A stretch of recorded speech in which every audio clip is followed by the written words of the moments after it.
And hours after an explosion ripped through the heart of Istanbul, the Turkish Prime Minister says a Syrian member of the Islamic State blew himself up in a homicide bombing that killed at least 10 people. It happened in the area of Istanbul, very popular with tourists.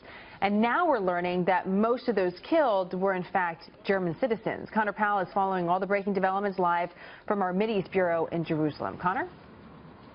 Yeah, Jenna, we understand that 9 out of the 10 killed were, in fact, German citizens. This was an area, as you said, was a popular area with tourists and locals. It's really in the heart of downtown Istanbul. It's equivalent to, say, Times Square or the D.C. National Mall. It really is in the heart of downtown Istanbul, and it's heavily guarded. It's an area where there's a lot of security. And today's attack really demonstrates just how vulnerable right now Turkey is to terror attacks. They've seen a big uptick in the terror attacks here in the last few months. Now, today's blast is just the latest in this growing number. A few months ago, we saw more than 100 killed in Ankara after ISIS launched an attack, and it is believed that ISIS was behind today's attack as well. Turkish officials pointing the finger at ISIS, saying that a Syrian man blew up a suicide belt in this downtown Istanbul market area.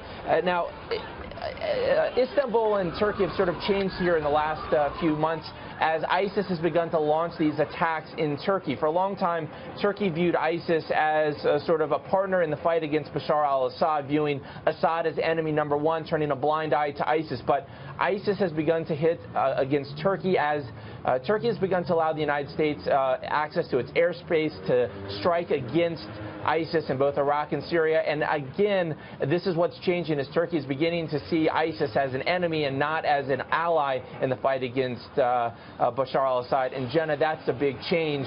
Whether or not, though, Turkey will continue to really put the pressure against ISIS, it's not clear. They've started to tamper down access to the border for foreign fighters in and out of Syria, but a lot more needs to be done by the Turks. Whether or not they will continue to do that with this rash of violence, or they will sort of relent as ISIS is launching attacks, that's one of the big questions, Jenna. Now, we'll see if it's some sort of a tipping point, as you point out. Conor, thank you very much. More on that breaking news as we get it.